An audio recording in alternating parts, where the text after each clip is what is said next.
Hello दोस्तों, कैसे हो सभी। तो जैसा कि अपन ने जितने भी अपने एमपी के जो स्टूडेंट है एग्रीकल्चर के, तो पीएटी के लिए उनके जो अंदर जो मृदा विज्ञान जो सोइल साइंस रहता है सब्जेक्ट होता है, उसका सीरीज अपन ने यहाँ पर स्टार्ट किया है, जिसका आज अपन लेक्चर नंबर 11 यहाँ पर देखने वाले हैं। जो भी कोई स्टूडेंट यदि फर्स्ट टाइम हमारे वीडियो देख रहे हो, तो आप पहले के जितने भी 10 लेक्चर हो गए हैं, तो आप जाकर के उसको अच्छे से एक बार देख लीजिए, क्योंकि आपको बिल्कुल सिस्टमेटिक तरीके से सभी चीजें लिंक करेंगे जब आप पहले की वीडियो जाकर के देख लोगे। ठीक है। तो यदि आप और भी कोई स्टूडेंट यदि कोचिंग वगैरह कर रहे हो या कर लिए हो, जो भी आपका जैसा भी सिस्टम है, लेकिन आपको मैं एक चीज बता देना चाहता हूँ कि एग्जाम के टाइम आप यदि एक बार ये वीडियो देख लोगे, ठीक है, ज्यादा बनी है आपके, मतलब यहाँ पर 13 से 14 लेक्चर में अपन सोइल साइंस को कंप्लीट कर देंगे। ठीक है। तो आपके 4 to 5 आवर्स, मतलब 4 से 5 घंटे के अंदर आप कंप्लीट इसका अच्छे से बहुत प्रॉपर रिविजन कर सकते हो, क्योंकि सुन के याद करना और एक अपन पढ़ते हैं उसमें बहुत डिफरेंस होता है। ठीक है। तो इसलिए आपके लिए बहुत बेस्ट सीरीज मैं आपके लिए लेकर आया हूँ। यदि पसंद आता है तो आप अपने ज्यादा से ज्यादा दोस्त वगैरह को शेयर कीजिए, और हमारे साथ चैनल के साथ आप लोग जुड़ सकते हो। ठीक है। क्योंकि टाइम टाइम आपको यहाँ पर मैं एग्रीकल्चर से रिलेटेड अपडेट यहाँ पर देता रहता हूँ। ठीक है। तो आपने लेक्चर नंबर 10 तक अपने कंप्लीट बात कर ली थी कि सर कैसे सोइल का फॉर्मेशन होता है, और कैसे हम सोइल को फॉर्मेशन में कौन कौन सी प्रोसेस होती है, और सोइल के फॉर्मेशन में मतलब मृदा का जब निर्माण होता है सर, उस मृदा के निर्माण में कौन कौन सी चीजें हमारे को, कौन कौन सी चीज के अंदर पार्टिसिपेट करती है, मिलती है, जिसके अंदर अपन खनिज, मिनरल्स, रॉक वगैरह, चट्टाने वगैरह के बारे में भी थोड़ा थोड़ा बिल्कुल जितना आपके सिलेबस के अकॉर्डिंग था हमने यहाँ पर पढ़ लिया है। क्योंकि पढ़ने के लिए तो बहुत है, डिटेल में पढ़ोगे तो आप यहाँ पर एमएससी पीएचडी तक का लेवल में आपको यहाँ पर बता सकता हूँ। ठीक है। तो आपको यहाँ से अपन जो देखें अपन 10 लेक्चर तक अपने क्या देखा कि सोइल का मैंने कंप्लीट फॉर्मेशन वगैरह कर लिया। उस साथ में मैंने आपको सोइल प्रोफाइल मृदा परिस्थिति का पढ़ाया था, जिसके अंदर अपना अलग अलग लेयर थी, वो अलग लेयर क्यों बनती है सर, वो भी अपन ने बात कर लिया था। उसके साथ में अपना कैसे कितनी अपनी जो सोइल का डिस्ट्रीब्यूशन, अपनी कितने टाइप की सोइल है, उसके बारे में अपन बात कर लिया था।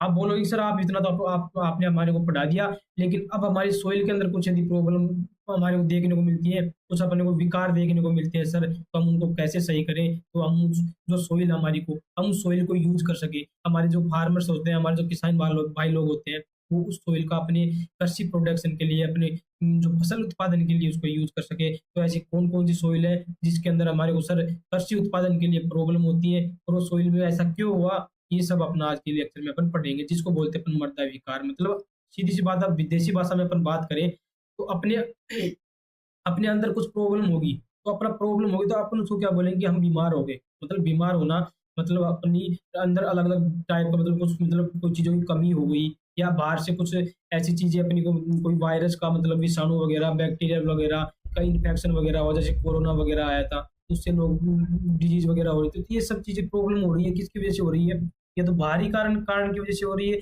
या अपने अंदर कोई विटामिन वगैरह की कमी हो गई, कोई इस चीज की, तो उससे अपनी विटामिन की कमी से कोई अपने अंदर डिजीज वगैरह हो गई, कोई रोग वगैरह हो गया। तो ये सब चीजें अपने अंदर की वजह से भी हो रही है, उसके साथ में अपने बाहर की वजह से। तो सेम सोइल के अंदर भी यही चीज हो रहा है अपना, आपको देखने को मिलेगा जब आपको बात करेंगे। तो सेम सोइल के अंदर भी विकार है जो पैदा हो रहे हैं, वो इसी दोनों की तरफ से हो रहे हैं। बाहरी कारणों से भी हो रहे हैं, अंदर के कारणों से भी हो रहे हैं। अंदर के कारणों से भी कैसे हो रहे हैं कि यदि सोइल किससे बनी हुई है, अपने अपन किससे बने हुए हैं, अपना जो बेसिक जो चीज होती है, सबसे छोटी चीज की बात करें अपन, तो अपनी जो सेल वगैरह बनती है, उनको बनने उनने के लिए, अपने अपनी पूरी बॉडी को बनने के लिए, अपनी अच्छी प्रॉपर अपनी ग्रोथ हो, अपना मतलब वृद्धि विकास हो, किसके लिए, अपनी जो छोटी छोटी चीजें होती हैं, जैसे अपन पादप की बात करें, प्लांट की अपन बात करते हैं, प्लांट के लिए यहाँ पर क्या होता है, तत्व होते हैं। सबसे जो छोटा होता है, जैसे तत्वों की बात करते हैं अपन, पोषक तत्वों की बात करते हैं अपने अंदर, वैसे क्या होते हैं यहाँ पर, प्रोटीन होते हैं, विटामिन होते हैं, कार्बोहाइड्रेट वगैरह होती है। तो वो जब छोटी जो सबसे बेसिक चीज है, जिसकी अपने को अंदर कमी हुई, उसकी वजह से तो सेम यहाँ पर भी जो तत्व होते हैं, जो अपने सोइल के लिए बहुत जरूरी है, और सोइल के साथ साथ में सोइल के लिए जरूरी है, अपन कब बोलते हैं, जब अपने को अपने पादप के लिए वो जरूरी होते हैं। ठीक है। क्योंकि पादप को अपने सोइल से ही जो मिलता है, और पादप अपना जो तत्व होते हैं, पोषक तत्व होते हैं, उनको क्या करते हैं, ग्रहण करते हैं, और अपनी जो वृद्धि और विकास के लिए जितनी भी इनके अंदर जो प्रक्रिया होती है, जो इसके अंदर प्रकाश संश्लेषण वगैरह होते हैं, रेस्पिरेशन, श्वसन वगैरह होते हैं, उसके अंदर वो पार्टिसिपेट करते हैं, और अपनी अच्छे से वृद्धि और विकास करते हैं। ठीक है। तो जब पोषक तत्व, तो सबसे बेसिक यूनिट क्या होगी यहाँ पर, पोषक तत्व। ठीक है। तो अब यहाँ पर पोषक तत्व की वजह से यदि कुछ प्रॉब्लम हो रही है, या तो पोषक तत्व कम हो गए, या पोषक तत्व ज्यादा भी हो सकते हैं। ज्यादा भी होना भी सेहत के लिए हानिकारक है। ठीक है। अपना अपने आसपास आपने सुना होगा, बोलते हैं कि हमेशा हमारे को अपना एक लिमिट में रहना चाहिए। ऐसा क्यों बोलते हैं, क्योंकि कोई चीज ज्यादा होती है ना, तो भी अति अति भी एक चीज का नष्ट, वो मतलब एक चीज़ बहुत अपने लिए खराब होती है, आती भी, और चीज़ों का कम होना भी खराब होता है। इसलिए बोलते हैं अपने को लिमिट में रहना, ठीक है? ये अपनी देसी भाषा में। तो सेम यहाँ पर भी अपने जितने भी अपने न्यूट्रिएंट्स वगैरह होते हैं, पोषक पदार्थ वगैरह होते हैं, इनको भी एक अच्छी लिमिट में रहना पड़ता है अपने सोइल में। लिमिट में रहना तो अपने यहाँ पर साइंटिफिक भाषा में बोलते हैं एक अपने क्रिटिकल वैल्यू में रहना, मतलब एक निश्चित यहाँ पर बिल्कुल एक प्रिसाइज़ मैनर में, मतलब बहुत सटीक मात्रा में यहाँ पर रहेंगे, तो अपने प्लांट को अच्छे प्राप्त यहाँ पर होंगे, ठीक है? जिसके अंदर आज के लेक्चर में अपन पढ़ेंगे सैलाइन सोइल, ठीक है? सैलाइन सोइल जो लवणीय जो मृदा होती है, उसके बारे में आज बात करेंगे। तो सबसे पहले मैंने आपको बता दिया कि मृदा विकार क्यों हो रहे हैं, सेम किस वजह से हो रहे हैं मृदा विकार। जैसे अपने अंदर अपन बात करें, ह्यूमन की बात कर लिया मैंने एक, और इसी साथ में इधर बात कर लिया मैंने प्लांट की या सोइल की, ठीक है? तो सब में सेम है। सोइल की बात करूंगा, सोइल को बिल्कुल आप किसके साथ में पढ़ सकते हो, अपने ह्यूमन के साथ में पढ़ सकते हो, क्योंकि ह्यूमन भी क्या होता है, लिविंग बॉडी होता है, अपनी सोइल भी क्या होती है, लिविंग बॉडी होती है, जीवित पिंड होता है, और अपना ह्यूमन भी एक जीवी होता है, ठीक है? इतना आपको क्लियर हुआ। तो अब आप याद रखो कि सर हमारे अंदर कुछ प्रॉब्लम होती है, तो हम बीमार पड़ते हैं, तो हमारा बीमार पड़ना ही हमारे अंदर क्या हो गया सर, विकार हो गया। तो ऐसे ही सोइल के अंदर यदि कुछ प्रॉब्लम हमें वो देखने को मिलती है, तो उसको अपन बोलते हैं मृदा विकार बोलते हैं। जिसके अंदर अपने को बेसिकली इसके अंदर 4 प्रकार के अपने को मृदा विकार आपको देखने को मिल सकते हैं। जिस 4 प्रकार आपको मैं किसके बेसिस पे बता रहा हूँ, अपने जो ये चारों प्रकार है, ये अपने ये पीएच के बेसिस पे। आप बोलोगे सर पीएच मतलब, सर पीएच क्या हो जाता है? पीएच को क्या होता है कि पीएच जो होता है, इससे अपन क्या देखते हैं, अपनी जो सोइल होती है, जो मृदा होती है, उस मृदा की अपन क्या देखते हैं यहाँ पर कि अपनी मृदा अम्लीय है, सॉरी, अपनी जो मृदा है वो क्या है, अम्लीय है, और या फिर अपनी, ठीक है इधर समझाता हूँ, जो अपनी मृदा है, ये मृदा अपनी क्या है, अम्लीय है या क्षारीय है, ठीक है? तो आपने 11th-12th में इतना बेसिक तो आपने पढ़ा भी होगा, फिर भी मैं आप बता देना चाहता हूँ। अम्लीय होता है उस सोइल की जो पीएच होती है, पीएच कितनी होती है, जब 7 से क्या होती है यहाँ पर कम, लेस देन 7। तो शायद क्षारीय कब होती है, जब पीएच क्या हो जाती है यहाँ पर ग्रेटर देन 7। और यहाँ पर यदि 7 की बात करें, तो 7 पे क्या होती है अपनी पीएच, 7 पे क्या होती है, इसको क्या बोलते हैं, उदासीन, ठीक है? तो ये चीजें जब ज्यादा हो जाती हैं, तो भी अपनी चीजें में मतलब प्रॉब्लम करती है, और क्यों होती है, किसके बेसिस पे होती है, उसकी भी आपको थोड़ा सा एडवांस यहाँ पर मैं थोड़ा और भी आपके सिलेबस से हटके भी यहाँ पर बात करूंगा, ताकि मेरे स्टूडेंटों को, मेरे दोस्त लोगों को अच्छे से यहाँ पर समझ में आ जाए, ठीक है? तो लवणीय मृदा की बात करते हैं, लवणीय की बात करते हैं दोस्तों, मतलब सैलिनिटी की वजह से हो जाता है। अब लवण आपको सीधी सी पता है कि लवण मतलब अपने जो जो नमक होता है, नमक भी एक टाइप का लवणीय है, NaCl जिसको बोलते हैं अपन, मतलब ठीक है, मतलब सोडियम क्लोराइड जो होता है, तो ये भी अपने सोइल के अंदर जब ज्यादा होता है, तो क्या करता है, ये लवणीयता क्रिएट कर देता है, ठीक है? उसके बाद बात करते हैं क्षारीयता, मतलब एल्केलिनिटी। उसके बाद में लवणीय क्षारीय, मतलब दोनों के ही प्रॉपर्टी अपने को एक सोइल के अंदर मिल जाती है, उसको बोलते हैं लवणीय क्षारीयता, और वो एक होता है अम्लीयता, एसिडिटी। तो ये सब इनको अपने इनके नाम के आगे यदि मृदा जोड़ देंगे, ये विकार हो गए, और विकार के आगे अपन नाम जोड़ देंगे, तो वो उसी टाइप की सोइल बन जाएगी, लवणीय मृदा। लवण की वजह से हो रही है लवणीय मृदा। अलवणीय मृदा मतलब क्षारीय, जिसके अंदर ओनली क्षार की, मतलब कोई ऐसे क्षारीय जो पदार्थ होते हैं या एलिमेंट अपन बोल सकते हैं, तत्व बोल सकते हैं, वो ज्यादा हो जाते हैं, उसकी वजह से अपनी मृदा हो जाती है, वो क्षारीय हो जाती है। लवणीय मृदा या क्षारीय मृदा जिसके अंदर दोनों के गुण पाए जाते हैं, वो इसके अंदर आ जाएगी।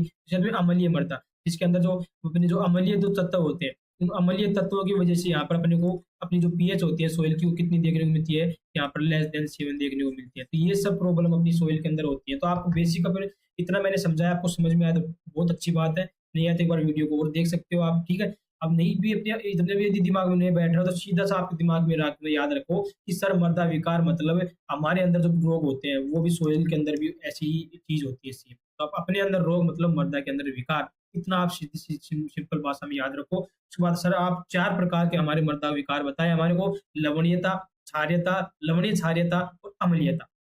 और इनके आगे हम मृदा जोड़ेंगे, तो वो ही हमारी मृदा के टाइप बन जाएंगे, विकार बन जाएंगे। 4 वर्गों में हमने इसको विभाजित कर दिया। तो 4 टाइप के आपको मैंने यहाँ पर मृदा विकार मैंने आपको बताया। अब अपन इनकी बात करेंगे, ठीक है? अब इनकी बात करने के लिए अपन ये जो 2 होंगे, ये 2 की अपन ये जो 3 होंगे, इन तीनों की एक बार में बात करेंगे। जैसे अम्लीय मृदा की अपन एक बार में बात करेंगे, मतलब इनके अंदर सिमिलरिटी कुछ कुछ थोड़ा बहुत ही इसके अंदर अंतर अपने को देखने को मिलता है, ठीक है? लवणीय मृदा, लवणीय क्षारीय इनके अंदर, ठीक है? लेकिन होते सब एक इसकी टाइप है, बेसिक टाइप के, मतलब क्षारीय टाइप की मृदा के ही टाइप होते हैं, जिसके अंदर कुछ पीएच के अंदर चेंज अपने को देखने को मिलता है। पीएच के साथ साथ में इसके अंदर जो जो एलिमेंट होते हैं, तत्व होते हैं, तत्व के अंदर थोड़ा इधर उधर चेंज अपने को देखने को मिलता है, जिसकी वजह से अपने इसके अलग अलग नाम है। बाकी ये सब आते किसके अंदर है, जिसके अंदर पीएच ग्रेटर देन 7, मतलब क्षारीय जो पीएच होती है उसके अंदर ये अपने को देखने को मिलती है तीनों टाइप, और ये अपनी अम्लीय टाइप यहाँ पर है।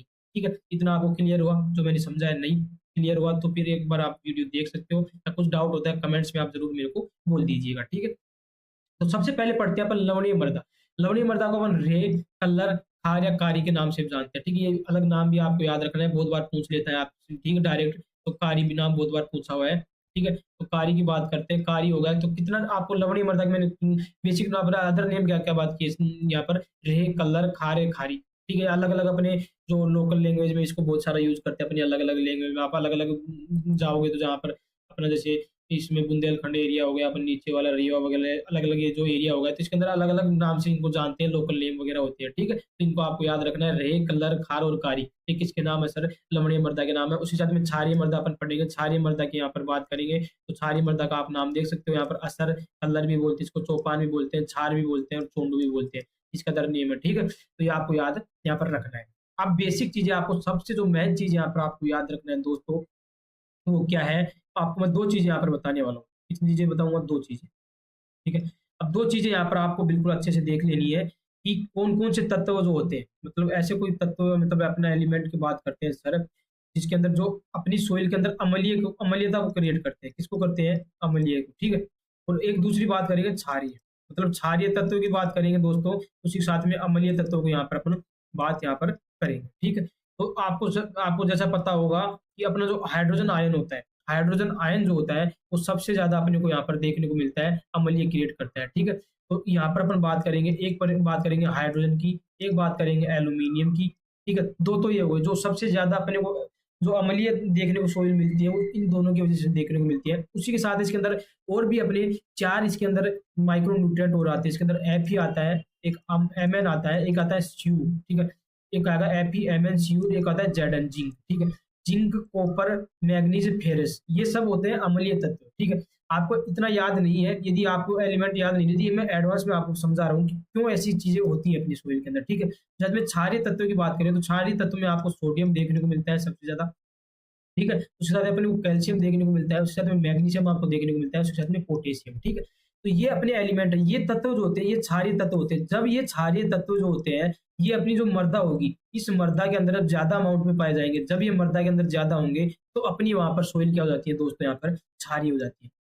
लेकिन वही अपन बात करें सोडियम की, सोडियम क्या होता है? लवण होता है। और ये सोडियम के जब यहाँ पर मतलब क्लोराइड एंड सल्फेट, ठीक है, मतलब NaCl आपको देखने को मिल जाता है, या अपने को Na2SO4, मतलब ये इसके कंपाउंड फॉर्म अपने को देखने को मिल जाती है। तो उस कंडीशन में हमारे को सोइल जो देखने को मिलती है दोस्तों वो बनती है लवणीय। ठीक है, अब लवणीय जो सोइल आपको आपको याद रखना है ये वाला। ठीक है, ठीक है, ये आपका एलिमेंट यदि याद भी नहीं है जो मैंने लिखा है तो ये आपको समझाने के लिए मैंने बिल्कुल, आपको यदि याद रहते तो बहुत वेल एंड गुड, क्योंकि आप हायर अपनी एग्रीकल्चर स्टडी सोइल साइंस पढ़ोगे तो आपको वहाँ पर ये पढ़ना पड़ेगा। ठीक है, उसके बाद में कैल्शियम, मैग्नीशियम और पोटेशियम। ठीक है, ये तीन चीजें, सोडियम, कैल्शियम, मैग्नीशियम, पोटेशियम, ये क्षारीय तत्व होते हैं। और जब ये क्षारीय तत्व सोइल के अंदर ज्यादा अमाउंट में बढ़ जाते हैं तो अपने प्लांट को अच्छे से प्रोवाइड नहीं हो पाते और भी चीजें क्रिएट, मतलब प्रॉब्लम यहाँ पर देखने को मिलती है। ठीक है, तो क्षारीय तत्व जब बढ़ते हैं तो अपनी सोइल के अंदर क्षारीयता बढ़ती है, तो जब अम्लीय तत्व बढ़ते हैं तो ये आपको मैंने बता दिया कि अम्लीय जब बढ़ेंगे तो सोइल के अंदर क्या बढ़ जाती है दोस्तों? अम्लीयता यहाँ पर बढ़ जाती है। और ये आपने को लवण बता दिया जिसकी वजह से सोइल के अंदर अपने को लवणीयता ज्यादा देखने को यहाँ पर मिलती है। इतना क्लियर हुआ? दो कंसेप्ट आपको बताया कि सर क्यों अपनी जो सोइल होती है, मृदा जो होती है वो क्यों तो अम्लीय होती है, क्यों वहां पर क्षारीय होती है, क्यों वहां पर लवणीय होती है। इसके अपन ने तीनों की यहाँ पर बात कर लिया। ठीक है, अब चलते हैं अपने फर्स्ट सोइल के ऊपर, लवणीय मृदा। अब जो लवणीय मृदा आपको मैंने बता दिया पहले, ये सोडियम के क्लोराइड, जो सोडियम के क्लोराइड पाए जाएंगे, उसके साथ सल्फेट जो लवण होंगे, इन सल्फेट लवणों की वजह से ही अपने को यहाँ पर देखने को मिलती है। ठीक है, इसकी वजह से देखने को मिल रही है अपने को सल्फेट लवणों की अधिकता के कारण यहाँ पर देखने को मिलती है। जब ये बहुत ज्यादा अमाउंट में अपने को सोइल के अंदर देखने को मिलते हैं तो इस चीज में अपने को कंडीशन यहाँ पर देखने को मिलती है। और इस मृदा का अपने पूरे देश भर में अपने यदि बात करें तो मतलब 43 लाख हेक्टेयर अपने को देखने को मिलती है लवणीय मृदा। ठीक है, तो आज अपन इसको पढ़ क्यों रहे हैं? इसलिए पढ़ रहे हैं दोस्तों क्योंकि 43 लाख हेक्टेयर में कोई जमीन जो कम नहीं है, क्योंकि हम सर इसको इसलिए पढ़ रहे हैं ताकि हमारे जो किसान भाई लोग हैं उनकी यदि ऐसी प्रॉब्लम हो रही है तो हम उसका समाधान कर सके, उसका सुधार कर सके। ठीक है, इसलिए अपने यहाँ पर आज को आपने को पढ़ने को देखने को यहाँ पर मिल रही है। ठीक है, तो 43 लाख जो हेक्टेयर देखने को मिलती है अपने किसके अंदर? पूरे देश के अंदर ये सोइल का एरिया हो गया। ठीक है, अब एक अपनी साइंटिस्ट आते हैं, अमेरिकन साइंटिस्ट वैज्ञानिक होते हैं, उनका नाम है हिलजार्ड। इन हिलजार्ड ने इन तीनों जो सोइल है, इनको इन्होंने अलग-अलग नाम दिया, ठीक है? इनको जो इन्होंने लवणीय मृदा को उन्होंने सफेद क्षारीय मृदा बोला। उसी साथ में अमेरिकी विज्ञान जो है हिलजार्ड थे, इन्होंने काली क्षारीय मृदा बोला। किसको? अपने क्षारीय मृदा को क्या बोला उन्होंने? काली क्षारीय मृदा। और लवणीय मृदा को क्या बोला उन्होंने? सफेद क्षारीय मृदा। उसी के साथ में लवणीय क्षारीय मतलब दोनों के जिसके अंदर कॉम्बिनेशन मिल गया और दोनों के कॉम्बिनेशन मिल गया, तो इसको इन्होंने नाम दिया यहाँ पर। मैंने यहाँ पर आपको मतलब इसके अंदर शो नहीं किया, तो मैं यहाँ पर लिख दूँगा। उन्होंने इसको क्या दिया? भूरी भूरी क्षारीय मृदा, ठीक है? ये हिलगार्ड के द्वारा इन्होंने दिया भूरी क्षारीय मृदा। आप इसको बोलोगे आप सर कैसे याद रखें इसको? अब हमारे को कन्फ्यूज़ हो सकता है। बिल्कुल दोस्तों, लवणीय, आपको लवण से क्या याद आना चाहिए? अपना नमक। और नमक क्या होता है? व्हाइट। सीधी-सी बात है, सफेद मतलब व्हाइट। सफेद का मतलब क्या होता है दोस्तों? व्हाइट। और क्षारीय मृदा मतलब ये तीनों टाइप एक टाइप की क्षारीय मृदा के हैं। उसके बाद क्षारीय मृदा मतलब जिसके अंदर बहुत ज़्यादा क्षारीयता है सर, उसको अपन क्या बोलते हैं? काली क्षारीय मृदा। काली क्षारीय मृदा का मतलब इसके अंदर बहुत ज़्यादा अपने को क्या देखने को मिलते हैं? सोल्ट टाइप के देखने को मिलते हैं। इसको अंदर काली सोलजेट मृदा के नाम से भी इसको अपन जानते हैं। काली सोलनेट्स मृदा के नाम से इसको अपन जानते हैं। तो इस मृदा के अंदर क्या होता है? इन मृदाओं में सोडियम आयन Na+ की क्या हो जाती है यहाँ पर दोस्तों? अधिकता हो जाती है। मतलब इसके अंदर बहुत ज़्यादा सोडियम आयन्स यहाँ पर देखने को मिलती है क्षारीय मृदा में। क्योंकि जब सोडियम होता है ना बहुत ज़्यादा क्या करता है? पीएच को क्या करता है? इंक्रीज़ करता है। और जब पीएच को इंक्रीज़ करेगा मतलब बढ़ाएगा, और जब पीएच बढ़ती है, तो क्या होगा? अपनी सॉइल के अंदर क्षारीयता पैदा होगी।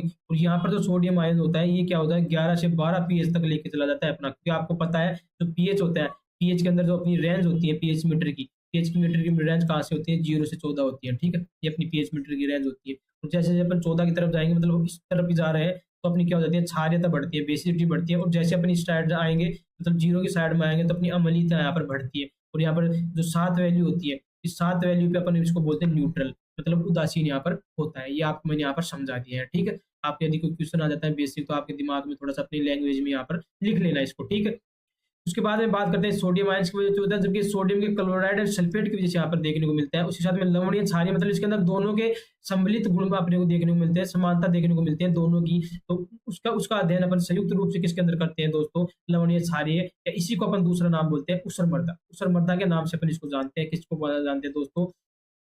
अपन ये लवणीय एंड क्षारीय मृदा को ऊसर मृदा के नाम से यहाँ पर जानते हैं, ठीक है? इसके अंदर बेसिक नाम बात कर दिया। इसका क्षेत्रफल की बात करें तो कितना 28 लाख हेक्टेयर अपने देश के अंदर अपने को देखने को मिलता है। और इसको जो शायद अपने जो इल्जार थे, अमेरिकन वैज्ञानिक थे, उन्होंने इसको किस नाम से जाना? काली क्षारीय मृदा, ठीक है? तो यहाँ पर 3 मृदा की बात करें अपनी। लवणीय मृदा जिसको अपन रे, कलर एंड खार एंड कारी, ये अदर नाम बताया सर आपने। शायद में लवणीय मृदा आपने बताया कि जब सोडियम के क्लोराइड एंड सल्फेट लवण अपने को देखने को मिलेंगे सर, तो हम वहां पर सीधा सा हम क्या कर देंगे दोस्त? सर वहां पर लवणीय मृदा कर देंगे। उसके साथ में अपन सर जब हमारे पास सोडियम की बहुत ज्यादा अधिकता होगी, तो हम उसको बोलेंगे क्षारीय मृदा। और जब दोनों का कंबाइंड हो जाएगा सर, लवण मिल गए, लवणीय साल्ट मिल गए, सोडियम का इनका की वजह से क्षारीय मृदा, तो हम उसको क्या बोल देंगे सर? लवणीय या क्षारीय मृदा उसको बोल देंगे कंबाइंड उसके, जिसको अपन बोलते हैं सर ऊसर मृदा के नाम से यहाँ पर जानते हैं। उसके बाद सर आपने बताया कि हम हमारे अमेरिकन एक वैज्ञानिक थे जिनका नाम था हिलजार्ड। उन्होंने क्या किया?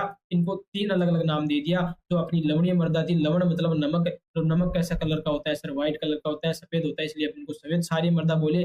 उसके बाद क्षारीय मृदा को उन्होंने, जब हमने यहाँ पर सफेद यानी व्हाइट की बात कर लिया, तो दूसरी अपना आ गई व्हाइट के बाद ब्लैक मतलब काली काली क्षारीय मृदा। और आपने थोड़ा यदि आपको नॉलेज होगा, जब अपन व्हाइट को और ब्लैक को थोड़ा यदि कम कलर को कॉम्बिनेशन करते हैं, तो अपने पास कलर थोड़ा ब्राउनिश कलर आता है। तो जैसे ब्राउनिश मतलब ब्राउन कलर मतलब भूरी क्षारीय मृदा। और तीसरी जो मृदा थी लवणीय एवं क्षारीय मृदा, उसको उन्होंने बोला भूरी क्षारीय मृदा। इतने 2 कांसेप्ट क्लियर हुए। तीसरा कांसेप्ट आता है अपना एरिया का।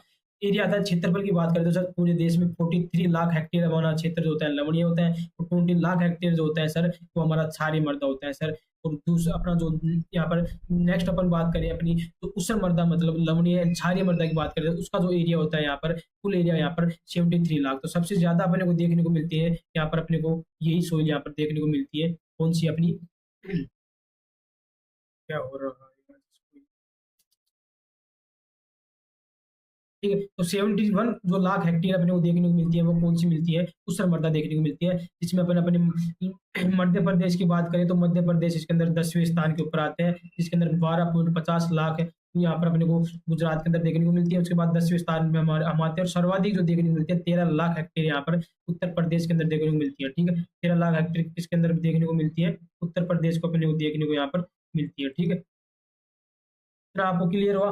अपन इसके अंदर सबसे इंपॉर्टेंट जो क्वेश्चन आता है, ये जो अपने तीनों सोइल पड़े, इसके अंदर सबसे इंपॉर्टेंट क्वेश्चन आपको दोस्तों यहाँ पर देखने को मिल सकता है, वो देखने को मिल सकता है यहाँ पर, जिसकी वजह से है इसके अंदर तीन चीजें आती है। एक तो पीएच की बात करेंगे अपन, एक बात करेंगे इसके अंदर ईसी विद्युत चालकता। विद्युत चालकता क्या होता है कि अपने इसके अंदर कितने ज्यादा लवण अपने पाए जा रहे हैं सोइल के अंदर, उसको बताता है विद्युत चालकता। मतलब अपनी इलेक्ट्रिकल कंडक्टिविटी बताता है। उससे हमें विनिमय योग्य सोडियम प्रतिशतता मतलब ईएसपी मतलब एक्सचेंजेबल सोडियम परसेंटेज होता है।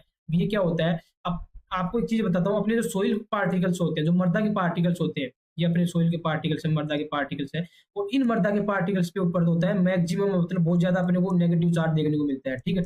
और ये नेगेटिव चार्ज देखने को मिलता है, तो इसके पास ये क्या करते हैं, विनिमय करते हैं किसका, और भी अपने जो एलिमेंट, जो अपने जो तत्व पाए जाते हैं, वो किसके फॉर्म में पाए जाते हैं, आयनिक फॉर्म में पाए जाते हैं। तो ये आयन के साथ क्या करते हैं, एक्सचेंज करते हैं। मतलब ये सोडियम आयन हो गया, ये इसके पास क्या है, पॉजिटिव चार्ज है, धन आयन है, ये जाएगा अपने ऋणायन के पास, नेगेटिव चार्ज के पास, यहाँ से ऋणायन को भगा देगा, खुद जाके बैठ जाएगा। तो ऐसे ये सोडियम वगैरह होते हैं, जितने भी एलिमेंट्स वगैरह होते हैं, ये क्या करते हैं, अपने सोइल के पार्टिकल्स होते हैं, छोटे छोटे कण जो होते हैं, जिसके अंदर अपने लास्ट लेक्चर में जो भौतिक गुण पढ़े थे उसके अंदर अपने पढ़ भी लिया था, तो उनके ऊपर ऐसे ये बैठे रहते हैं, ठीक है, आयन के रूप में। तो इनका विनिमय होना, तो ये जब अपने पास ये विनिमय योग्य बहुत ज्यादा है, मतलब बहुत ज्यादा अमाउंट में हमारे पास यदि सोडियम आयन है, तो उसको बोलते हैं अपन ईएसपी, एक्सचेंजेबल सोडियम परसेंटेज। तो इसका जो मान अपन देखते हैं, कैलकुलेट करते हैं, तो इसका मान आपको याद रखना है 15, ठीक है। आपके दिमाग में एक यहाँ पर मान रखना है 15। इसको अपन कैलकुलेशन में नहीं जाएंगे, आपको इसको याद रखना है, इसके फॉर्मूले वगैरह भी होते हैं, उसको आपका इतना डिटेल में नहीं जाएंगे अपन, ठीक है। तो आपको सीधा से याद रखना है कि 15 होता है सर ईएसपी का नॉर्मल अपन वैल्यू बात करेंगे। सर हम इसी का बात करेंगे, 4 वैल्यू होता है सर अपने सोइल का, ठीक है। इतना क्लियर हो। पीएच का आपको मैंने बता दिया कितना होता है, 0 से 14 होता है। लेकिन अपन यहाँ पर किसकी बात कर रहे हैं, बेसिक सोइल की बात कर रहे हैं। तो यहाँ पर जो पीएच आपको देखने को मिलेगी ग्रेटर देन 7 देखने को मिलेगी दोस्तों, ठीक है। अपन यहाँ पर बात करेंगे सिर्फ ग्रेटर देन 7। विनिमय योग्य सोडियम प्रतिशत ईएसपी की बात कर रहे हैं, जिसके अंदर क्या होगा, लवणीय मृदा आपको देखने को मिल रही है, क्षारीय मृदा, उसी साथ में लवणीय क्षारीय, मतलब दोनों का कॉम्बिनेशन हो गया। अब आपने सर बता दिया कि विनिमय योग्य जो सोडियम आयंस होता है, ईएसपी होता है, उसको हम 15 दिमाग में रखेंगे, 15 इसका मेन वैल्यू होता है। और अब यहाँ पर सोइल के अंदर इसकी बात करेंगे, तो यहाँ पर इसका वैल्यू क्या होता है, कम ज्यादा यहाँ पर देखने को मिलता है। ये अपन आइडियल वैल्यू यहाँ पर अपन इसको बोल सकते हैं, ठीक है। तो लवणीय मृदा में क्या होता है, लवणीय मृदा में जब सोडियम की कंसंट्रेशन क्या होती है, अपने को जो साल्ट वगैरह होते हैं वो क्या होती है सर, ज्यादा देखने को मिलती है, ठीक है। तो ज्यादा देखने को मिलती है, तो लवणीय मृदा में हमें सोल्ट ज्यादा देखने को मिलते हैं, इसलिए हम वहाँ पर एक्सचेंज जो मतलब होते हैं, विनिमय योग्य जो सोडियम उनकी परसेंटेज थोड़ी कम होती है। तो जब थोड़ी परसेंटेज कम होगी, तो हम क्या कर देंगे, यहाँ पर लेस देन 15 यहाँ पर कर देंगे। अब क्षारीय मृदा में क्या हो रहा है, क्षारीय मृदा में सर हमारे पास सोडियम आयंस बहुत ज्यादा पाए जा रहे हैं। जब सोडियम आयंस ज्यादा पाए जा रहे हैं, तो सीधी सी बात है, वो उनकी विनिमय ज्यादा करेंगे, ज्यादा होंगे, ज्यादा विनिमय करेंगे, ज्यादा विनिमय उनकी सोडियम प्रतिशतता होगी, तो हम क्या कर देंगे सर, ग्रेटर देन क्या कर देंगे, 15 कर देंगे। तो इसके अंदर दोनों के गुण पाए जा रहे हैं, तो दोनों के गुण पाए जा रहे हैं, तो उसके अंदर भी क्या होगा, ग्रेटर देन क्या होगा, 15 हो गया, ठीक है। उसके बाद 25% विद्युत चालकता की बात कर ले, तो क्या होगा, विद्युत चालकता क्या होती है, 4, मतलब कितने ज्यादा अमाउंट में हमारे पास सोल्ट है। अब लवणीय मृदा है, तो लवणीय मृदा के अंदर आपको सोल्ट ज्यादा देखने को मिलेंगे, क्योंकि जो वहां पर सोडियम के आयंस होते हैं उनके सोल्ट पाए जा रहे हैं, उसके सोल्ट के साथ में और भी यहाँ पर सोल्ट पाए जाते हैं। इसलिए जो लवणीय मृदा की बात करते हैं, वहां पर यहाँ पर जो ईसी जो होता है, इलेक्ट्रिकल कंडक्टिविटी होता है, उसका मान कितना, ग्रेटर देन 4 होता है। इसकी क्या वैल्यू भी आप याद रख सकते हो, यहाँ पर मिली मो पर सेकंड होता है, ठीक है। क्या होता है यहाँ पर, मिली मो पर सेकंड, यहाँ पर आपको यूनिट याद रख लेना, इसी की यदि पूछ लेता है इलेक्ट्रिकल कंडक्टिविटी की, ठीक है। उसके बाद क्षारीय मृदा की बात करें, क्षारीय मृदा में क्या होता है, सोल्ट की मात्रा कम होती है, तो सोल्यूबल नंबर ऑफ सोल्ट कम होते हैं, इसलिए वहां पर क्या करते हैं, लेस देन 4 अपन देखते हैं, क्या देखते हैं यहाँ पर, इसी इसके अंदर दोनों का कॉम्बिनेशन हो गया, तो इसके अंदर ग्रेटर देन क्या हो जाएगा, 4 हो जाएगा, ठीक है। पीएच की बात करें, तो पीएच लवणीय मृदा होते हैं, इसमें पीएच ग्रेटर देन तो लेस देन 8.5 होती है, मतलब 8.5 से कम होती है, लेकिन क्या होती है इसकी यहाँ पर ग्रेटर देन 7, मतलब 7 से ज्यादा होती है, लेकिन 8.5, 7 से 8.5 के बीच में जो होती है उसको बोलते हैं अपन लवणीय मृदा, मतलब थोड़ा सा बेसिक सोइल होती है, उसको लवणीय मृदा बोलते हैं। उसके बाद 8.5 से 10 के बीच में जो होती है उसको बोलते हैं अपन क्षारीय मृदा, और जो 8 ग्रेटर देन 8.5 होती है, जो ग्रेटर देन 8.5 होती है उसको बोलते हैं अपन लवणीय क्षारीय मृदा, ठीक है। ये आपके क्लियर हुआ इतना। ये अपन ग्रेटर देन 8.5 जो क्षारीय मात्रा होगी उसके अंदर अपनी बात कर रहे हैं, यहाँ पर आपको वैल्यू इसी की बात यहाँ पर अपने देखने को यहाँ पर मिल रही है, ठीक है। इतना क्लियर हुआ। ये आपको बिल्कुल दिमाग में रखना है, कैसे ईसी का मान याद रखना है सर, कैसे हम ईएसपी का मान याद रखना है, आपको बेसिक चीजें मैंने आपको बता दिया। एक वैल्यू आपको 15 बताया, एक मैंने वैल्यू आपको 4 बताया। 4 से मतलब सर लवणीय मृदा की बात कर रहे हैं, उसके अंदर सोल्ट ज्यादा है, लेकिन आयंस, नंबर ऑफ आयंस कम है सर, मतलब सोल्ट ज्यादा होंगे और विद्युत चालकता भी क्या होती है सर, इसी भी क्या होती है कि जितने ज़्यादा सोल्ट पाए जाएँगे अपनी सॉइल के अंदर, उसकी विद्युत चालकता भी ज़्यादा होगी। और आपने आइडियल जो वैल्यू बताया, नॉर्मली आपने 4 बताया, और जब ज़्यादा होंगे, बहुत ज़्यादा है, तो 4 से ग्रेटर देन कर देंगे, और जो क्षारीय मृदा में थोड़ा कम है, तो हम क्या कर देंगे, लेस देन 4 कर देंगे। जबकि हम ईएसपी की बात करते हैं, तो सोडियम की बात करते हैं, सोडियम की विनिमय योग्यता, और विनिमय कब करेगा, जो एक्सचेंज कब करेगा, जब सब वो आयन फॉर्म में होगा। यहाँ पर लवणीय मृदा में क्या है, सब सोल्ट फॉर्म में हमारे को ज़्यादा देखने को मिल रही है, तो हम क्या कर देंगे, यहाँ पर कम कर देंगे, क्योंकि विनिमय योग्य यहाँ पर सोडियम कम है, जबकि इसके अंदर सोडियम आयन्स बहुत ज़्यादा होते हैं क्षारीय के अंदर, जब इसकी अपने को सोइल की पीएच अपने को बहुत ज़्यादा देखने को यहाँ पर मिलती है। ठीक है, इतना क्लियर हुआ। अब अपन बात करते हैं इसके अंदर नेक्स्ट, लवणीय क्षारीय मृदा सर निर्माण, इसका निर्माण कैसे होता है, कौन कौन सी ऐसी प्रोसेस होती है जिसकी वजह से हमारे को यहाँ पर निर्माण देखने को मिलता है। तो यहाँ पर आपको 4 यहाँ पर प्रोसेस आपको देखने को मिल रही होगी। एक होता है लवणीकरण, मतलब सैलिनाइजेशन, मतलब सीधी सी बात क्या होगा कि सोडियम लवण का क्या हो जाता है, यहाँ पर इकट्ठा होना, एकत्रित हो जाना, तो ये क्या होता है, यहाँ पर सैलिनाइजेशन बोला जाता है। तो मतलब एल लवणीय या इसको बोलते हैं क्षारीयता, मतलब एल्केलाइजेशन। इसमें क्या होता है कि जो अपने मैंने आपको बताया, जहाँ पर कैल्शियम हो गया, मैग्नीशियम हो गया, ये क्या होते हैं, बेसिक होते हैं क्षारीय तत्व, यहाँ पर आयंस होते हैं। और जब क्षारीय तत्व जो आयंस होते हैं, ये क्या हो जाते हैं, विस्थापन कर देते हैं सोडियम आयंस का, और जब सोडियम आयंस का विस्थापन कर देंगे तो इसको बोलते हैं एल्केलाइजेशन। सीधा सा दिमाग में रखना है, क्षारीयता मतलब क्षारीय जो तत्व होते हैं सर, वो किसका विस्थापन कर देते हैं, सोडियम का विस्थापन कर देते हैं। या ऐसे बोलो आप वहां पर कि जो क्षारीय जो होते हैं, क्षारीय जो तत्व होते हैं सर, उन क्षारीय तत्वों का यहाँ पर क्या होना, इकट्ठा होना। ठीक है, क्षारीय तत्वों का क्या होना, यहाँ पर एक एकत्रित होना, उनको बोलेंगे सर एल्केलाइजेशन। और क्षारीय तत्व आपको मैंने बता दिया था, कैल्शियम हो गया, मैग्नीशियम हो गया दोस्तों, यहाँ पर पोटेशियम, ये सब क्या होते हैं, कैल्शियम। उसके साथ में जो सोडियम आयन था, ये लवणीय होता है, लवण के फॉर्म में अपन इसको यूज कर सकते हैं। इसलिए जब जब सोडियम का या लवण लवण का यदि वहां पर यदि एकत्रित हुआ, उसको बोलते हैं सेलेनाइजेशन। तो इसकी वजह से हो रहा है। उसके साथ में निम्नीकरण मतलब डिग्रेडेशन, मतलब विभिन्न ऐसी डिग्रेडेशन के टाइम, मतलब अपन जब डिग्रेडेशन होता है सोइल का, अपन सोइल का थोड़ा मतलब टूटना होता है, टूटते हैं पार्टिकल में, तो उस टाइम क्या हो जाता है कि जब वहां पर रिग्रेस मतलब अभिक्रिया वगैरह होती है, अलग अलग रिएक्शन होती है, तो वहां पर सोडियम जो आयंस होता है, वो सोडियम आयन विस्थापन हो जाता है हाइड्रोजन आयन द्वारा हो जाता है। ठीक है, हाइड्रोजन आयन को विस्थापित कर देता है कौन, सोडियम आयन। ऐसी कंडीशन में हम लोग को डिग्रेडेशन में भी यहाँ पर चीज अपने को देखने को। पुनः लवण एक मतलब रिग्रेशन, इसमें क्या होता है, पुनः लवण एकत्रीकरण, मतलब इस चीज में क्या होता है, वापस से लवण का इकट्ठा होना। मतलब आपको देखने को मिलेगा कि जैसे अपने को ये कोई अपने नीचे मतलब कोई लवणीय कोई झील वगैरह है, ठीक है, या यहाँ पर अपने को समुद्र वगैरह है इस एरिया में, तो उस एरिया में क्या होता है, थोड़ा थोड़ा क्या होता है, सोडियम अपने सोइल के अंदर आता है, इसके अंदर पानी के थ्रू।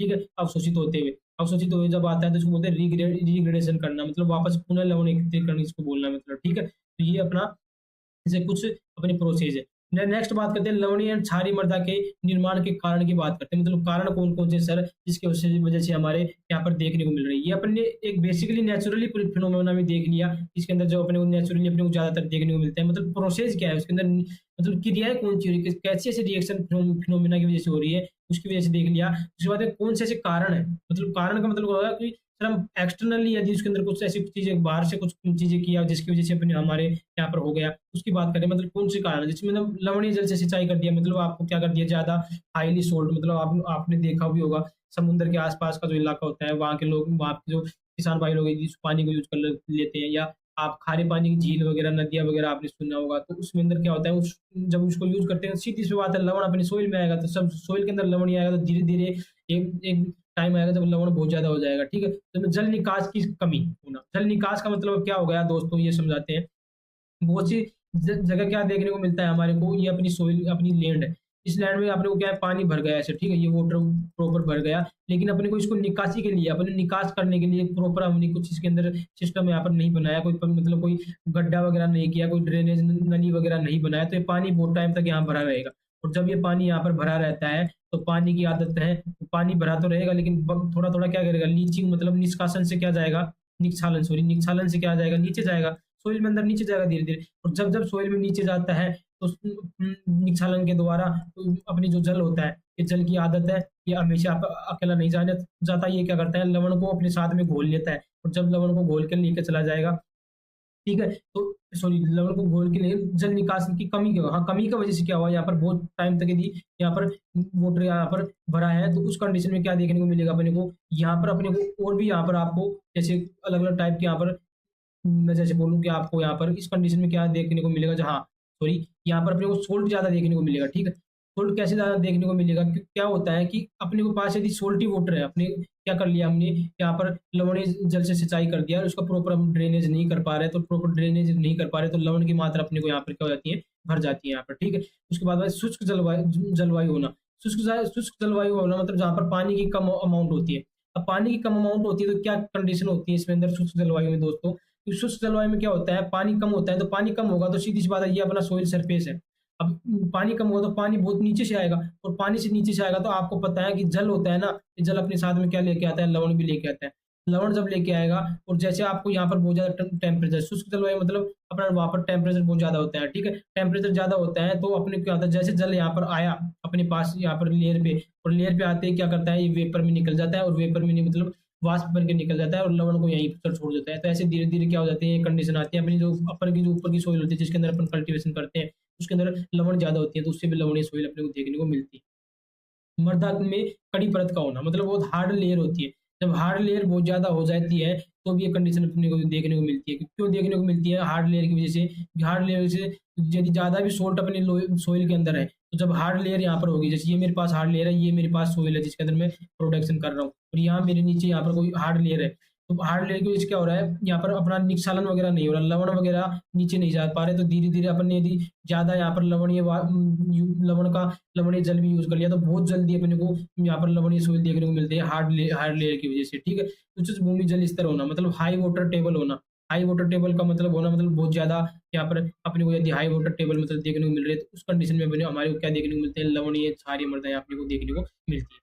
नेक्स्ट बात करते हैं अपन इसको कैसे सुधार सकते हैं। सर आपने इतना तो बता दिया कैसे हो रही है, कौन-कौन से कारण हैं, कौन-कौन से टाइप है, लेकिन सर हमारे काम की बात और बता दीजिए। यदि हम किसी फार्मर को हमारे से कोई फार्मर किसान भाई लोग पूछे तो हम उसको क्या रिकमेंड कर सकते हैं, क्या उसको हम बता सकते हैं, उसकी बात भी हमारे को बता दीजिए, ठीक है। उसके लिए अपन को यहाँ पर अपन सुधारने के लिए यहाँ पर 4 प्रकार की टेक्निक आप दोस्तों बता सकते हो। ऐसा कि नहीं हम केमिकली बताएँगे, रासायनिक नहीं बताएँगे, हम हमारा किसान जिसको जितना उनके पास अपने मतलब एफोर्डेबल है, मतलब कितना वो यूज़ कर सकते हैं, उनके पास कितने क्या उनके पास मतलब यूज़ करने के लिए चीज़ें हैं, उनके बारे में सबकी अपन यहाँ पर बात करेंगे। इसके अंदर जो सबसे पहले आएगा भौतिक विधि, मतलब जिसमें अपन किसी प्रकार का कोई भी अपन रसायन वगैरह, फर्टिलाइज़र वगैरह, उर्वरक वगैरह कुछ यूज़ नहीं करेंगे। कुछ अपने पास कोई भी जो भी अपने पास कुछ है, अपने पास कोई मतलब कुछ अपने जो खेती करने का कोई भी अपने पास साधन वगैरह है, उनसे अपन यूज़ करेंगे सर। यांत्रिक यांत्रिक जो हमारे पास मशीनरी वगैरह होती है, उनका यूज़ करके हम क्या कर लेंगे, यहाँ पर इसका सुधारने की कोशिश करेंगे। तो उसके अंदर सबसे पहले अपन क्या कर सकते हैं, इसके अंदर अपने पास जैसे पता है आपको, अपन जो खेती वगैरह करते हैं, तो उसमें अपने पास ये खोदने के लिए जो फावड़ा वगैरह होता है, तो उसको उससे अपन क्या कर सकते हैं, इसको खुद सकते हैं। अपनी जो ऊपरी सतह होती है, पर बनी जो लवण की परत होती है, उन लवण की परत को अपन हटा सकते हैं। तो ये किसके अंदर आ जाता है, यांत्रिक विधि या भौतिक विधि में। क्या इसमें खाई खोदना, मतलब अपने पास ये लैंड है, इस लैंड में अपन क्या कर देते हैं, थोड़ी डीप यहाँ पर क्या कर देते हैं, डीप की गहराई में क्या कर देते हैं, खाई खोद देते हैं। ये खाई खोदना मतलब डीप, जहाँ पर डीप डीप डीप ट्रेंचिंग करना, खाई खोदना, इसको अपन ट्रेंचिंग की बोलते हैं। तो ट्रेंचिंग करना सीधी सी बात है, इसमें क्या होगा, जब ट्रेंचिंग करेंगे तो जो वाटर होगा यहाँ पर एक्सिस वाटर होगा, जो क्या होगा अधिक मात्रा में इधर खाई इसके अंदर आएगा तो ये क्या करेगा, अपने साथ में सोल्ट को मतलब जो लवण है, लवण को लेकर आएगा, और जो लवण आएगा इस पानी में आएगा, उस पानी को अपन क्या कर सकते हैं, बाहर निकाल सकते हैं। तो खाई खोद कर भी चीजें कर सकते हैं, जिसमें लवणों का निक्षालन, लीचिंग करना, मतलब लीचिंग करना, लवणों का निक्षालन करना, मतलब ये मेरे पास सोइल है, निक्षालन मतलब वही मतलब उनको क्या कर देना, नीचे मतलब अपने नीचे सोइल की जो लेयर है, परतें हैं, उसके अंदर उसको भेजना। सीधी सी बात में देसी भाषा में यही होगा लवण का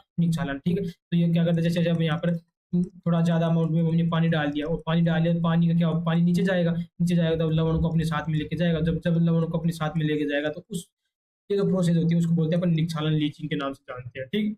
तो ये बौद्धिक है जिसके अंदर अपन किसी प्रकार का कोई रसायन वगैरह यूज़ नहीं कर सकते। नेक्स्ट आता है रसायन, अपन कि सर हमारे फार्मर थोड़ा पैसा खर्च करने के लिए तैयार है, तो कुछ रसायन यूज़ कर सकते हैं जिससे उनको जल्दी चीज़ें अपने को देखने को यहाँ पर मिल जाए, ठीक है। मतलब रसायन का अपन यूज़ कर सकते हैं तो थोड़ा फास्ट अपने को देखने को मिलता है, ठीक है। तो रसायन में सबसे जो इम्पोर्टेंट आता है यहाँ पर दोस्तों, जिप्सम आता है, ठीक है।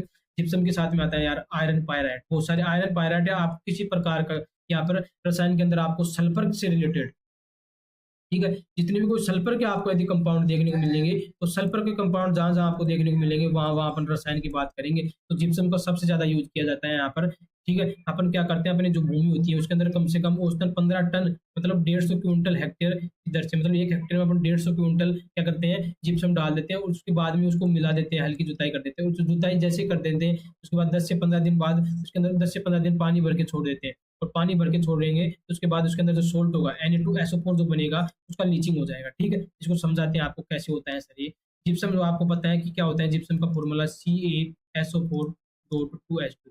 ठीक है, ये अपना जिप्सम देखने को मिलता है। और जैसे ही अपने अपनी सोइल है, ये अपना सोइल का पार्टिकल है। ठीक है, अभी सोइल के पार्टिकल पे कौन बैठा है, Na+। ठीक है, ये क्या बैठा है सर, Na+। तो जो सोल्ट जो होता है, लवण जो होता है, लवणीय सोइल के अंदर लवण ज्यादा मिलेगा तो ये ज्यादा होगा। जैसे अपने जिप्सम डाला, CaSO4 यहाँ पर डाला, तो ये क्या करता है, CaSO4 इसके पास क्या है, कैल्शियम। कैल्शियम के पास कितना चार्ज होता है, कितने आयंस होते हैं, 2, कैल्शियम 2+। तो ये भाई साहब कैल्शियम 2+ आएगा, ये बोले इसके पास जाएगा और उसके जाकर के इसके पास पावर ज्यादा है, इसके पास 2+ है, ज्यादा आयंस है। और जो आपको पता है जो ज्यादा ताकतवर होगा वो सामने वाले को ज्यादा रिप्लेस कर पाएगा, ज्यादा मार खा पाएगा। तो ये इसके पास ज्यादा है कि भाई साहब मेरे पास कैल्शियम 2+ है ना, मेरे पास 2 आयंस है, तू यहाँ से निकल, मैं यहाँ पर बैठता हूँ आकर के। तो ये कैल्शियम 2+ आकर के यहाँ पर बैठ जाता है। तो ये अपना जो सोइल पार्टिकल होता है इसके ऊपर कौन आ गया यहाँ पर, कैल्शियम 2+ आयंस। तो जैसा कि मैंने आपको बताया था कैल्शियम मैग्नीशियम वगैरह ये क्या होते हैं, यहाँ पर आकर बैठ जाता है। और जैसे ही आकर बैठता है तो जो अपना सोडियम था ये सोडियम Na2SO4 बना लेता है। ठीक है, ये क्या करता है, इसके पास इसका जो SO4 2- बच गया था उसके पास चला जाता है और ये क्या करता है, सोल्ट बना देता है। और सोल्ट जो होता है लवण होता है, इसको अपन क्या कर सकते हैं, फिर लीचिंग की वजह से, निक्षालन के द्वारा क्या कर सकते हैं अपन इसको, नीचे की जो अपनी लेयर होती है सोइल की उसके अंदर अपन क्या कर सकते हैं, इसको भेज सकते हैं। ठीक है, तो ये अपना जिप्सम की बात हो गया। ठीक, उसके बाद बात करते हैं सामान्यतः अपना 9 pH वाली मृदा में 50 क्विंटल हेक्टेयर की दर से इसका उपयोग किया जाता है। अलग अलग होता है ये फेरस वगैरह, सल्फेट वगैरह का। ठीक है, इसका अपन डिटेल में नहीं है, आपके दिमाग में थोड़ा याद रख लेना कि 1 टन जिप्सम होता है वो 0.63 ton gypsum, 0.63 ton iron pyrite और 0.19 गंधक, मतलब जो सल्फर पाउडर जो होता है, सल्फर पाउडर जो गंधक होता है उसकी बात कर रहे हैं। ठीक है, तो उसको अपन 0.119 टन डाल सकते हैं। उस साथ में जो आयरन की बात करें तो आयरन को 0.63 टन आयरन डाल सकते हैं। मतलब यदि 1 टन जिप्सम रिक्वायरमेंट है और आपके पास यदि जिप्सम नहीं है तो वहां पर आप 0.63 टन क्या डाल सकते हो, आयरन पायराइड डाल सकते हो या सल्फर या गंधक डाल सकते हो, कितना, 0.19 टन। ठीक है, ये अपन इसको वैल्यू है, क्योंकि जहां पर जिप्सम जितना यहाँ पर अपने को लवणता को कम करते हैं उससे फास्ट कहीं ये कर देते हैं, क्योंकि इसके अंदर FeSO2 देखने को मिल रहा है वो आपको। ये FeSO2 होता है ना, ये FeSO जैसे ही यहाँ पर रिएक्शन करता है तो ये क्या कर देता है, यहाँ पर ये सल्फर जो होता है, ये सल्फर बहुत एसिडिक सोइल कंपाउंड बनाता है, H2SO4। आपको पता होगा H2SO4 जो होता है हाईली बहुत ज्यादा, जब जो सबसे ज्यादा जो स्ट्रॉन्ग जो होता है, मतलब जो बहुत हाईली जो स्ट्रॉन्गली जो अम्ल होता है वो H2SO4 होता है। जो H2SO4 बनाते हैं, जो भी FeS2 वगैरह होती है या गंधक वगैरह होते हैं, सल्फर वगैरह होती है। ठीक है, तो ये H2SO4 का फॉर्मेशन करते हैं जिससे अपनी वहां पर अम्लीयता कम हो जाती है, मतलब सॉरी क्षारीयता कम हो जाती है, तो अब अम्लीयता क्या हो जाती है, वहां पर बढ़ जाती है। ठीक है, तो ये अपने कुछ यहाँ पर अपने आयरन पायराइड्स हो गया, जिप्सम वगैरह यहाँ पर अपने को देखने को मिलते हैं। ठीक है, नेक्स्ट बात करते हैं मृदा सुधार के लिए अपनी जो कृषि विधियां, सर हम रसायन भी यूज नहीं कर रहे हैं और हम यांत्रिक विधियां भी नहीं यूज करें तो क्या करें, तो अपन उचित फसल चक्कर कर सकते हैं। मतलब उचित फसल चक्कर का मतलब क्या होगा, अपन कि अपन प्रॉपर एक रोटेशन ले सकते हैं चक्कर, मतलब इस टाइम अपने खरीफ में गेहूं कर लिया, अगली बार हमने कुछ मतलब अदर क्रॉप कर लिया, गेहूं की जगह हमने और कुछ उसके अंदर डाल दिया। ऐसा नहीं कि हम हर साल गेहूं गेहूं कर रहे हैं रबी में, उसके साथ में खरीफ में हम बाजरा बाजरा कर रहे हैं, ऐसा नहीं है। हम उसमें थोड़ा कुछ रोटेशन कर सकते हैं। रोटेशन करने के लिए हम कुछ वहाँ पर यहाँ पर अवरोधी फसल यहाँ पर उगा सकते हैं, मतलब लवणीय क्षारीय अवरोधी फसल होती है, जिसको मैंने 3 प्रकार में यहाँ पर डिवाइड किया है। एक होता है उचित लवणीय फसल, मतलब हाई सोल्ट टॉलरेंट, मध्यम लवणीय फसल जो मतलब मीडियम अलप, मतलब उनका मतलब हाई टॉलरेंट हो गया, मतलब उच्च लवणीय मतलब बहुत ज्यादा यदि लवणीयता है तो भी ये सोइल वहाँ पर ये जो क्रॉप होती है ग्रो कर लेती है। या मध्य लवणीय फसल होती है, मतलब मीडियम लोग उसमें ग्रो करती है। तो आप डायरेक्ट एग्जाम्पल याद रखना है। उच्च लवणीय जो लवण रोधी फसल होती है जिसमें आता है सरसों आता है, ढेंचा आता है। ठीक है, उसी के साथ में यहाँ पर आपको चुकंदर देखने को मिलता है, जौ देखने को मिलता है, तंबाकू, धान, कपास, तो ये किसके अंदर आते हैं, उच्च लवणीय क्रॉप के अंदर आपको देखने को मिलता है। कौन कौन देखने को मिलता है इसमें दोस्तों, सरसों, ढेंचा, चुकंदर, जौ, तंबाकू, धान और कपास। उसी साथ में नेक्स्ट बात करते हैं मध्यम लवणीय में आता है ज्वार आता है, यहाँ पर फूल गोभी आता है, ठीक है, पत्ता गोभी, टमाटर, बाजरा और उसके बाद मक्का। ठीक है, मक्का, उसके साथ में मक्का 2 बार आ गया, जई, मटर और गेहूं, ये सब मध्यम लवणीय में आता है। उसी साथ में उड़द आ गया, सनई आ गया, सेम आ गया, चना आ गया, मूंग आ गया, ये थोड़ा लो सोल्ट, मतलब थोड़ा सा भी यदि अपनी सोल्ट टॉलरेट क्रॉप है तो वहां पर अपन ये यहाँ पर यूज कर सकते हैं। ठीक है, तो ये एग्जाम्पल आपको याद रखना है। उसके साथ में जैविक विद्या, जैविक विद्या में मतलब कुछ सर हम ये भी तीनों विद्या हम यूज नहीं कर रहे, हम कुछ ऐसा हमारे हमारे को जो प्रकृति से जो हमारे को मिला है, जो जैविक हमारे पास जो पदार्थ है उनको हम यूज कर सकते हैं, बिल्कुल कर सकते हो आप। इसके अंदर अब सिरा आता है, प्रेस मड आता है, उसके अंदर में जो हरी खाद होती है अपनी, ग्रीन मैन्यूरिंग वगैरह होता है अपना, कंपोस्ट वगैरह होता है, वो यहाँ पर यूज कर सकते हैं। और उसको यूज जो करते हैं यहाँ पर 250 से 300 250 से 300 केजी हेक्टेयर पर दर से यहाँ पर देखते हैं। ठीक है, ये यहाँ पर गलत हुआ है। ये जो होता है यहाँ पर, ये अपन डालते हैं इसके अंदर तो कम से कम वो 250 से 300 टन पर हेक्टेयर। ठीक है, तो इसके अंदर क्या होता है, इसके अंदर बहुत ज्यादा अमाउंट में अपने को डालने को मिलता है। तो मैक्सिमम अपने को किसान जो भाई लोग होते हैं वो क्या करते हैं, रासायनिक विधि को यहाँ पर यूज कर लेते हैं। शिरा प्रेसमड ये क्या होता है, अपन जो शुगर कैन वगैरह जो होते हैं अपने, जो गन्ने गन्ने से जो अपन ये क्या जो चीनी वगैरह बनाते हैं, तो इनका जो अपशिष्ट पदार्थ निकलता है उसको बोलते हैं प्रेसमड, सिरका वगैरह, उसको अपन यहाँ पर यूज कर सकते हैं। उसके साथ में हरी खाद को अपन यूज कर सकते हैं, क्योंकि हरी खाद क्या होता है, तो ऑर्गेनिक जैसे इनको यूज करेंगे तो इनका ऑर्गेनिक मतलब डिकम्पोजिशन होगा, अपघटन होगा, और अपघटन होने से आपको पता है क्या बनेगा यहाँ पर, अपना ऑर्गेनिक मैटर मतलब ऑर्गेनिक मैटर मिलेगा। और ऑर्गेनिक मैटर कैसी होता है, एसिडिक नेचर का होता है। ठीक है, मतलब क्षारीय प्रकृति का होता है। तो सीधी सी बात है, क्षारीयता बढ़ेगी तो क्या हो जाएगी, ऑटोमेटिक लवणीयता वहां पर क्या हो जाएगी, कम हो जाएगी। ठीक है, तो आपको मैंने 4 टेक्निक यहाँ पर बता दिया दोस्तों। कौन कौन सी बताया आपको मैंने, पहले जो बताया यहाँ पर आपको भौतिक विधि बताया, भौतिक विधि की हमने सर बात किया कि हम क्या करेंगे, खुरचना मतलब अपन वहां पर लवणीय जो ऊपर की परत होती है उसको क्या क्या, क्या कर सकते हैं, खुरच सकते हैं, खुरच के अपन निकाल सकते हैं, या खुदाई करके मतलब गड्ढा खोद के, खाई खोद करके हम बचा सकते हैं। उसी साथ में आपने बताया कि लीचिंग करके, छानन करके हम लवण को क्या काम कर सकते हैं। तो तीनों किसके अंदर आ गई दोस्तों, यहाँ पर भौतिक विधि के अंदर आ गई। रसायन के अंदर हम सर जिप्सम यूज कर सकते हैं, या उसी साथ में आयरन पायराइड्स वगैरह यूज कर सकते हैं सर। ठीक है, उस साथ में आपने बताया सर कृषि विधिया में, कृषि विधिया में हम कुछ फसल यहाँ पर आपने एग्जाम्पल बताया वो अपन यहाँ पर यूज कर सकते हैं। और जैविक विधि में सर आपने बताया कि कुछ प्रेसमेड सिरका वगैरह, हरी खाद वगैरह अपने यहाँ पर यूज करके यहाँ पर बचा सकते हैं यहाँ पर। ठीक है, तो ये अपन कंप्लीट होता है यहाँ पर अपना जो लवणीय सोयल अपन ने पढ़ाया उसका यहाँ पर लेक्चर हमारा कंप्लीट होता है। कुछ भी डाउट होता है आप कमेंट्स में डाल सकते हो, आपको रिप्लाई जरूर मैं दूंगा। वीडियो पसंद आया तो लाइक कीजिए, आपको लाइक सिर्फ करना है, इसके अलावा कुछ नहीं करना, उसमें कुछ कंजूसी मत किया करो। उस चीज से हमारे को मोटिवेशन मिलता है, तो आपके लिए यहाँ पर बेस्ट करने की कोशिश हम करते हैं। ठीक है, उसके साथ में लेक्चर नंबर अपना जो 12 होगा उसके अंदर अपन बात करेंगे अपने अम्लीय सोयल की। ठीक है, मिलते हैं अपन नेक्स्ट लेक्चर में। जब तक हमारे साथ जुड़े रहिए, अपने ज्यादा से ज्यादा दोस्त वगैरह को शेयर कीजिए, जो तो उनको भी इस चीज का बेनिफिट मिले। ठीक है, मिलते हैं अपन लेक्चर नंबर 12 में। धन्यवाद।